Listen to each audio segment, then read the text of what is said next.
Hello and welcome to Monmouth in Focus, a program about the services and functions of Monmouth County government. I'm Cynthia Scott, your host for this segment of Monmouth in Focus. And today we are joined by Monmouth County Deputy First Assistant Prosecutor Linksey, who is here to talk about the Child Advocacy Center. Thanks so much for joining us, Lori. A pleasure to have you here on Monmouth in Focus today. Thank you so much for having me. We are talking about phase 2 for the most part of the Child Advocacy Center. But before we get there, let's talk about phase 1, how that came about. Well, phase 1 was a wonderful public-private partnership supported by the county, which came to being in 2009, and that's when we opened our doors. And the whole idea of the Child Advocacy Center is that it's one-stop shopping for kids who have gone through abuse, assault, trauma.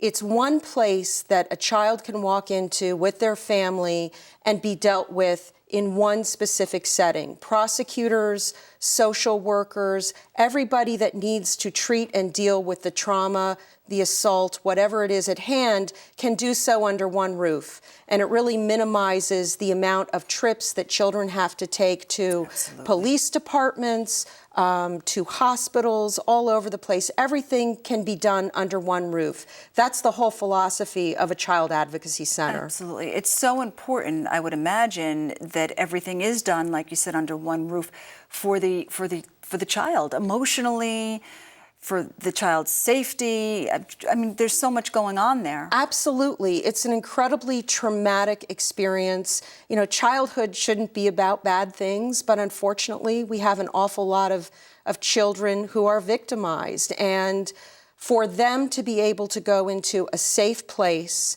to know that they will be dealt with in a child-friendly way so that they're not even more traumatized by what comes after the assault, so that they can be dealt with compassion, with care.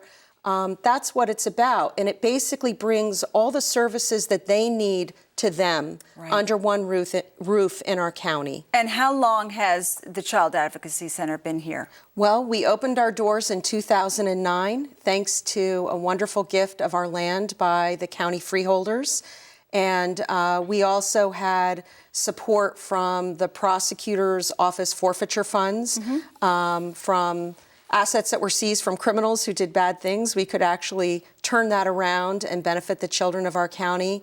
And we also had the Monmouth County Friends of the Child Advocacy Center, which is a nonprofit organization that was set up to support our Child Advocacy Center. Right, and you know, it's got to be so important, like you mentioned, everything under one roof for a child emotionally to have a better experience. I mean, the experience is terrible to be, no matter what, when a child comes in abused, but it has to be a little bit of a more caring environment. Absolutely, you hit the nail completely on the head.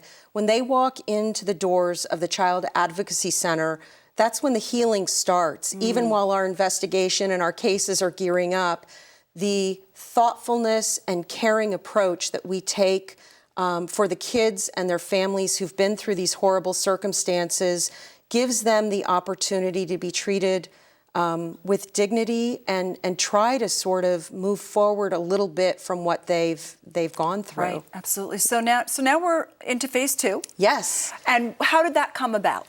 Well, phase 1 was a wonderful start, and we tried to get as many services as we could under one roof. But phase 2 will take us to the next level and really complete the process. In phase 2, I think one of the most critical aspects that we're adding are our medical treatment rooms.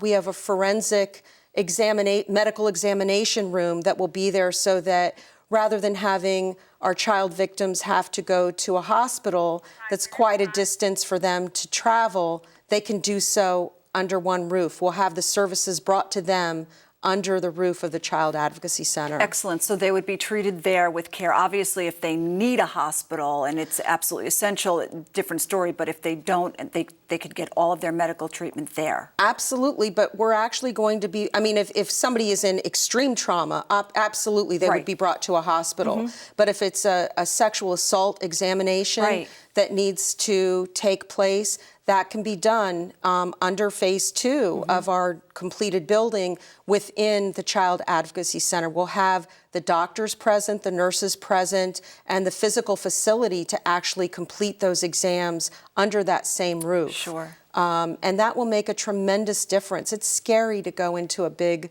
hospital, and it's very antiseptic feeling. The whole idea of the Child Advocacy Center is caring for kids, and so it's much more child-friendly. There's warmth. There are social services available to the kids and their families. Child protective services are available there. Every resource that we need, from the prosecutor's office, the local police, medical professionals, everybody will be under one roof to help that child and help that family. And you've broken ground on phase 2 already? We have. So we're very excited about the fact that we're getting there, and the vision that has always been the completed Child Advocacy Center with these other facilities is actually coming to fruition. So, and it's adjacent to phase 1? It actually is attached to phase 1, and phase 1 was built in such a way so that a wall will come down and connect the two. What it also provides is a separate access that's secured and private, so that we can actually even have therapy for our child victims in a secure section that people can access right from the parking lot without walking through the front doors where there may be other families and children obtaining services. So we've built a lot into a very effective space, I think. You know, you also mentioned building, the actual structure of the Child Advocacy Center. A lot went into that as well to make it somewhat inviting and to make it not look like a hospital or police-like setting. Absolutely. When you walk in, the first thing I did when I walked in the doors was smile, because it's set up that way. There's a chalkboard for kids to draw on. There are toys available. The colors are warm and inviting. There's child-friendly furniture so that it feels like its intended visitors are kids, and that makes all the difference. We have a turtle.